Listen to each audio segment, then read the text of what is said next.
Brasil foi o último país do Ocidente a abolir a escravidão, mas o primeiro a construir sua economia, cultura e a sociedade sobre o trabalho forçado. Essa herança permanece até hoje, nas desigualdades, no racismo estrutural e na marginalização da população negra. Entender essa história é essencial para compreender o Brasil atual.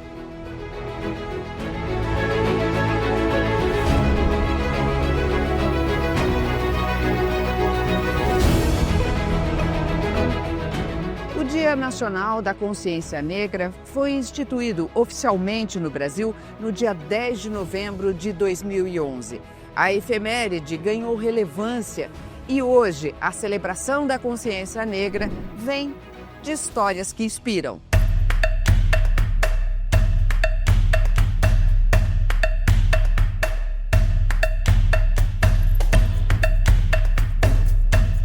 Dandara dos Palmares, uma mulher de coragem e força, cuja vida foi um ato de amor à liberdade. No maior quilombo da história do Brasil, ela se destacou como guerreira, enfrentando os portugueses para defender o sonho de um povo livre. Dandara lutava, caçava, plantava, sustentando vidas e esperanças. Ela nos deixou uma herança de coragem que atravessa o tempo, lembrando que Palmares vive em cada ato de bravura e em cada celebração. Dandara dos Palmares, história que inspira. Brasil, chegou a vez de ouvir as Marias Marins, Marielles Malês. De ouvir as Marias Marins, Marielles Malês.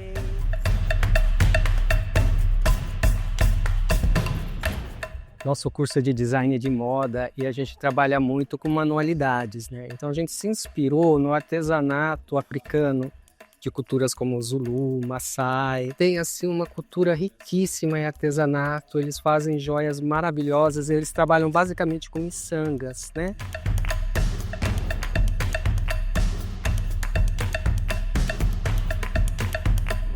Benjamin de Oliveira, primeiro palhaço negro a alcançar grande reconhecimento no Brasil.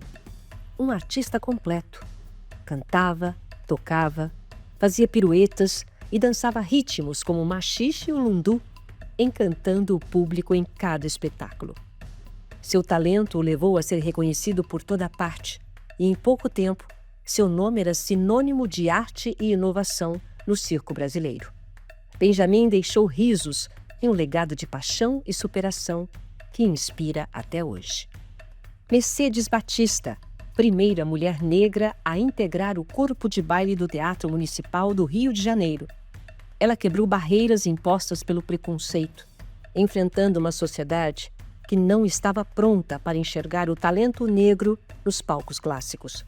Com coragem e determinação, criou um estilo de balé inspirado nas raízes afro-brasileiras e transformou a dança no país. Em 1960, na Acadêmicos do Salgueiro, sua coreografia uniu a dança clássica e o ritmo do samba, revolucionando o carnaval e eternizando seu legado. Mercedes Batista deixou uma marca que é força, arte e resistência, uma inspiração para o Brasil. Esse foi o nosso ponto de partida, fazer todo o trabalho utilizando como matéria-prima as miçangas, tecelagem e miçanga. E a gente desenvolveu isso inspirado nos acessórios que são maravilhosos, né, da cultura africana. E a gente fez algumas adaptações que lá na África eles vivem, muitas pessoas trabalham com as miçangas desenvolvendo acessórios e enfeites artesanais, tudo com miçanga, e eles vivem disso. Então eles têm uma cultura linda, maravilhosa, que a gente se inspirou, a gente ficou encantado com a beleza das peças e a gente tentou reproduzir algumas coisas, né?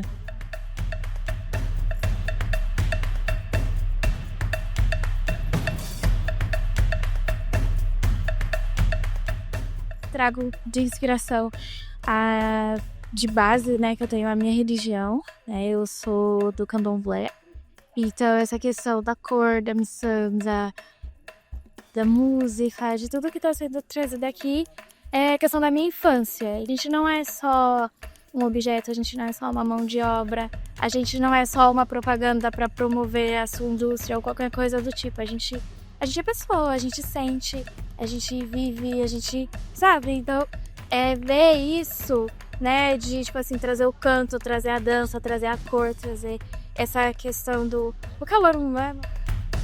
Na África, as cores têm uma simbologia, né? Aqui a gente se preocupou mais com a questão estética, né? A gente não levou tanto em consideração a simbologia das cores. A gente procurou escolher as cores conforme as modelos. As miçangas, elas são super importantes, né? Porque é um material muito simples, é barato, é da República Tcheca, chinesa, não importa a procedência, né? O que importa é que eles trabalham com qualquer tipo de material simples e principalmente matéria-prima natural, como sementes, como pedaços de madeira. Também a gente tem algumas peças que a gente criou utilizando pedaços de madeira. Então é tudo muito artesanal, muito simples, e eles criam coisas magníficas, né? E quanto à questão das cores, cada cor ela simboliza, amarelo a riqueza, vermelho a força. Então tem uma simbologia para eles também, né? Essas cores fortes.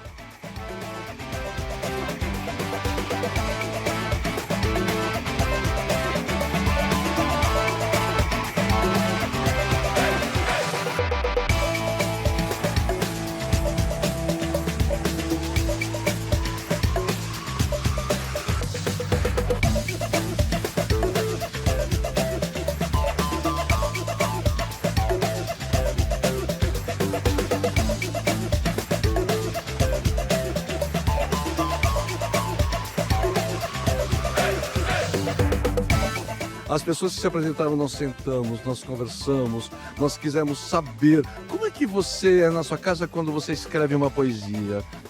Então é muita leitura, é muita pesquisa, mas ao mesmo tempo muita escuta. Escuta a partir dos artistas. O que é que eles trazem pra gente e a partir disso a gente coloca no palco. Em nossas memórias, um caminho para criarmos novas histórias.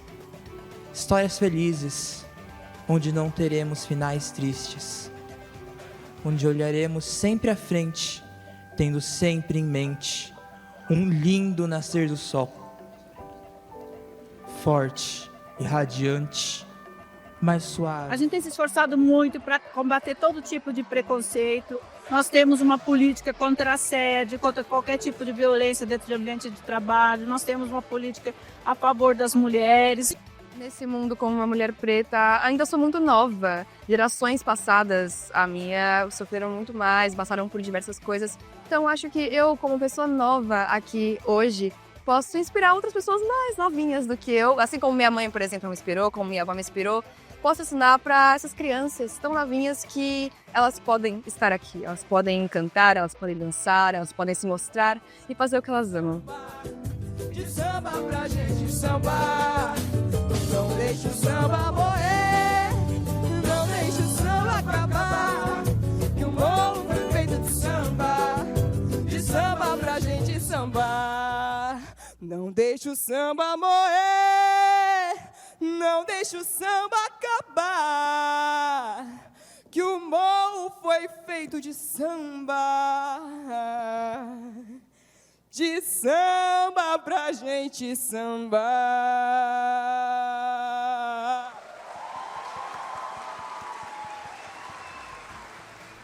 Joaquim Pinto de Oliveira, Tebas. No coração de São Paulo do século XVIII, um homem venceu a escravidão e transformou a arquitetura da cidade com o seu talento. Joaquim Pinto de Oliveira, o Tebas, deu vida a igrejas e monumentos que permanecem até hoje como verdadeiras obras de arte. Em cada traço, em cada detalhe, ele imprimiu habilidade unida a uma vontade de resistir e existir. Tebas deixou uma marca eterna na história da cidade e em cada obra que tocou. André Rebouças, um nome que ecoa história e coragem. Primeiro engenheiro negro do Brasil, ele usou seu talento para transformar a engenharia e lutar por um país mais justo. Visionário, André Rebouças solucionou o problema de abastecimento de água no Rio de Janeiro, trazendo-a de mananciais fora da cidade, e abriu caminhos com a ferrovia que liga Curitiba a Paranaguá. Mas André não sonhava só com grandes construções. Ele queria uma nação onde a liberdade viesse acompanhada de dignidade. Abolicionista, acreditava que a verdadeira justiça só viria com oportunidades e terra para os negros recém-libertos. Hoje, seu nome está gravado na Avenida Rebouças, em São Paulo. André Rebouças é lembrado como alguém que sonhou grande e viveu à frente de seu tempo. São histórias que precisam ser sempre lembradas, relembradas, para que as pessoas não se esqueçam da importância de cada uma dessas personagens que apareceram, que há muito mais na cultura, na música, na literatura, no esporte, enfim. Há muitas histórias que realmente inspiram, que elas não podem, não devem, não merecem ser esquecidas. Carolina Maria de Jesus. Mulher, catadora de papelão, Carolina se tornou uma das escritoras mais lidas do Brasil. Com O Quarto de Despejo, seu primeiro livro, lançado em 1960, Carolina conquistou leitores em 40 países e teve a obra traduzida para 16 idiomas. Mas Carolina era muito mais. Cantava, escrevia poesias, crônicas, peças de teatro e compunha músicas.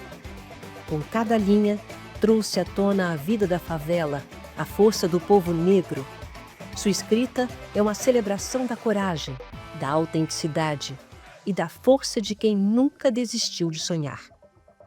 Carolina Maria de Jesus segue viva em cada página, uma inspiração que nos lembra da beleza e da potência da voz negra brasileira.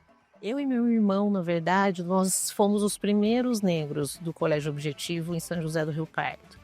E aí, quer dizer, depois de um tempo, né, depois de formada, professora da Unip. O que me inspira também é a referência que eu tenho, né, dos meus pais. O meu pai, por exemplo, né, tem 2 graduações e uma delas na Unip. Então, assim, o que me inspira, na verdade, é entender aonde eu estou, né, e aonde eu cheguei e para onde eu quero ir. E o quanto a universidade ela pode proporcionar para as crianças e para os jovens, né, essa oportunidade de querer ser o que eles quiserem.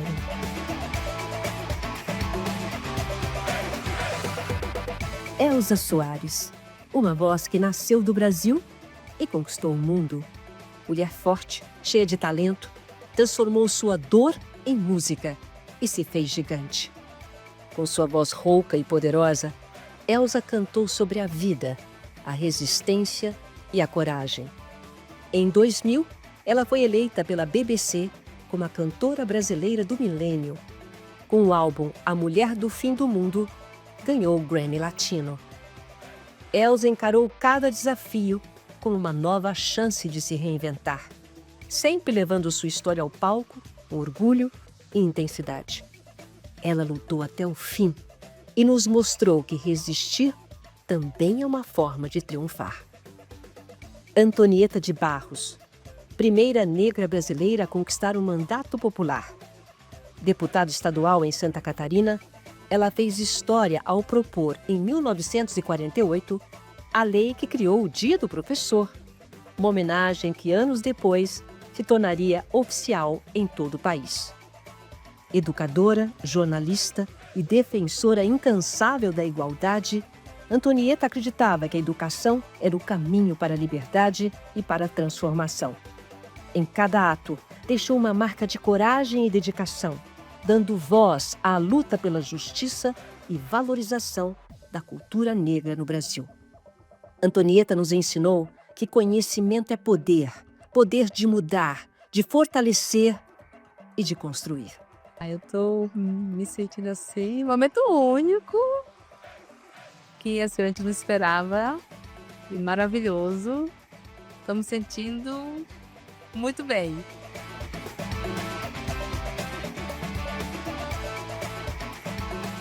Eu me sinto maravilhoso de tudo. Simboliza a luta de um povo, né? a nossa luta, né, do nosso povo negro, na verdade. Por isso que ele simboliza o empoderamento, de levantar a autoestima. Eu não tinha espaço, eu não tinha representatividade, eu não tinha nada. Então, ver hoje, por exemplo, uma faculdade que nem a Unip, que é uma faculdade particular, é uma faculdade que tem nome. Então, ver um ensino dessa grandeza, dar espaço para isso é muito importante, é bem gratificante também. Olha, hoje é uma coisa, realmente um dia muito especial. Eu acho que ver uma instituição tão grande assim, fazendo algo tão bonito e tão representativo, traz realmente muita força para continuar mesmo, sabe? Para a gente saber que nós podemos estar em qualquer lugar. Grande Otelo, um gigante com apenas 1,5 metro de altura, que fez do palco e da tela seu lar. Nascido em Uberlândia, Minas Gerais, ele começou sua trajetória ainda menino, aos 8 anos, na Companhia Negra de Revistas, ao lado de mestres como Pixinguinha. Ali, já brilhava e mostrava a força que o levaria longe. Ao longo de sua trajetória, marcou o cinema brasileiro em 118 filmes e deu vida a personagens inesquecíveis, como em Macunaíma, com o qual mostrou sua genialidade, seu humor e sua força única. Grande Otelo permanece como talento excepcional, uma presença eterna na história da arte brasileira. Prazer muito grande estar aqui essa noite. Queria começar saudando a nossa magnífica reitora, doutora Sandra Miessa de Gênio, e dizer, minha eminente reitora, que eu tenho certeza que o nosso saudoso reitor, João Carlos de Gênio, está aqui conosco essa noite, e não só está conosco, mas está muito emocionado, muito feliz, porque esta também era uma agenda do nosso reitor, João Carlos de Gênio. E eu falo isso porque presenciei essa situação. A questão de 1 ano eu fui convidado pelo também reitor da Zumbi dos Palmares e hoje também um dos homenageados, professor José Vicente, para contribuir nos estudos da Universidade Zumbi dos Palmares, que é uma universidade que eminentemente é voltada para o público negro, e eu fui até a Zumbi dos Palmares conhecer as instalações da Zumbi dos Palmares. E nem todas as instituições têm a sorte de ter um prédio e uma estrutura tão bonita como essa que a gente tem na Unip. E percorrendo a Zumbi dos Palmares, em determinado momento vi um elevador, e nesse elevador, que é o único elevador da Zumbi dos Palmares, tinha uma placa enorme com o nome João Carlos de Gênio. E eu achei estranho, chamei o reitor, falei, mas meu reitor, por que o elevador tem o nome do doutor de Gênio, da Unip, da qual, aliás, eu sou professor, mas por que o elevador tem o nome do doutor de Gênio? E aí o reitor da Zumbi disse, porque esse foi um presente do doutor de Gênio, é o nosso único elevador, e o doutor de Gênio nunca quis dar publicidade, mas ele nos deu esse presente. E disse mais, disse, Costa Wagner, deixa eu te contar uma coisa. Quando nós começamos a Zumbi, há 20 anos atrás, nós começamos um grupo de jovens negros que queriam, a espelho do que acontece nos Estados Unidos, ter uma universidade voltada para o público negro. Nós, com muita dificuldade, conseguimos da prefeitura um espaço e abrimos as vagas para preenchimento dos alunos e conseguimos o espaço, e aí iam começar as aulas e aí nós verificamos que nós não tínhamos carteiras, nós não tínhamos como começar as aulas.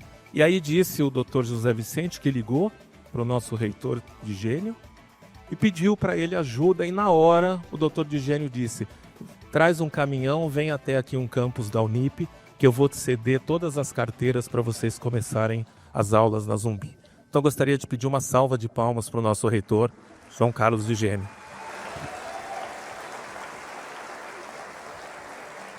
E rapidamente o que eu queria dizer para esse público e para as pessoas que estão aqui é que eu sou um homem pardo e é importante que se entenda que pelo IBGE a população negra é formada por pretos e pardos. E esta população negra de pretos e pardos hoje equivale a 55% da nossa população brasileira. E esta população negra precisa de espaço, esta população negra precisa de educação, precisa de oportunidade. E hoje em dia já não basta mais não ser racista. É preciso que todos nós sejamos antirracistas. Parece um jogo de palavras, mas é muito importante essa distinção. Enquanto antirracistas, todos nós devemos empreender esforços para que nós possamos alcançar uma sociedade mais justa, uma sociedade mais equilibrada. No meu Tribunal de Justiça de São Paulo, nós somos 360 desembargadores que cuidam do estado inteiro e apenas 3 de origem afrodescendente. Repito, de 360, 3, o que dá um pouco mais de 1% da população negra no tribunal. E não preciso ir longe, eu pergunto aos senhores, quem se recorda num exame rápido de ter sido atendido por um médico negro? Quantos médicos negros nós conhecemos? Quantas personalidades na área da ciência negras nós conhecemos? Nós precisamos mudar essa realidade. E nesse particular, a Unip está de parabéns por este evento, por essa data de hoje.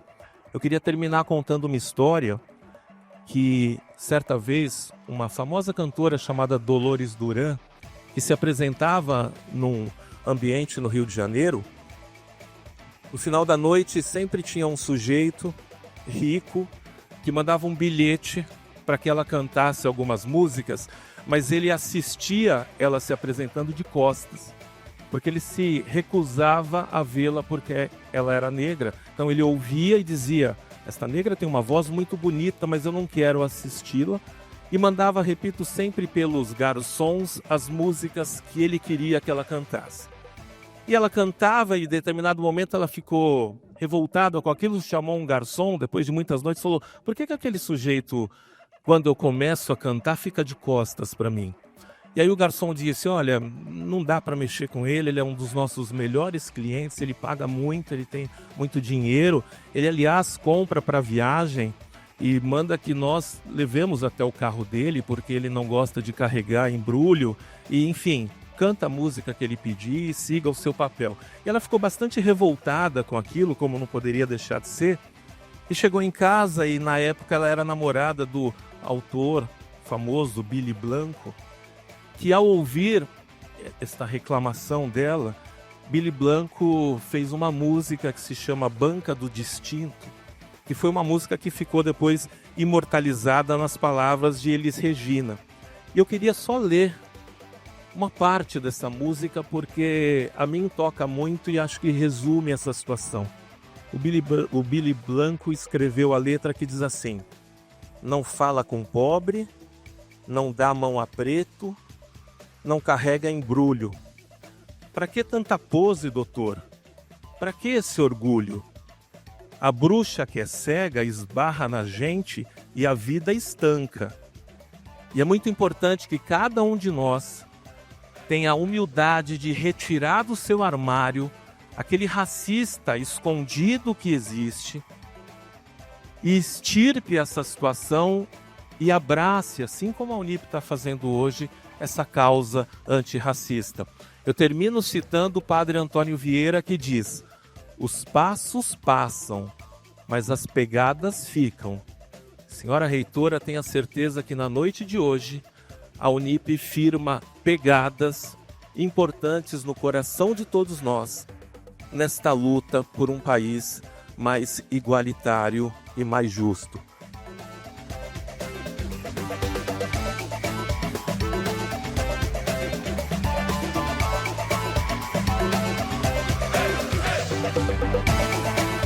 Quando se fala de cultura africana, de cultura afro-brasileira, é de um universo riquíssimo. E nós somos muito felizes de estarmos num país que tem essa riqueza. É uma riqueza cultural inestimável a cultura afro-brasileira, é uma riqueza inestimável a contribuição dessas culturas africanas no Brasil. Isso eu te afirmo categoricamente e com muito orgulho. Nós somos muito felizes por termos essa riqueza que se chama cultura afro-brasileira. Eu iniciei há pouco tempo, eu sou novo, né? Mas eu estou numa cidade desde que nasci. Eu faço parte desse mundo do carnaval desde quando eu sou criança, desde quando eu nasci. Então eu tenho bastante visibilidade, aprendo muito. E mais do que as pessoas aprendem comigo, eu aprendo mais com elas.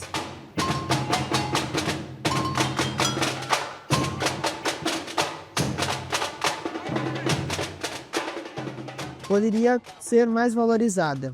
Eu acho que ainda se existe muita discriminação. É uma cultura que foi abrasileirada e virou uma identidade nossa. E, sem dúvidas, tem muito dessa participação negra, dessa negritude que está ali a fazer o carnaval. Aqueles que não têm nada, mas no carnaval viram reis.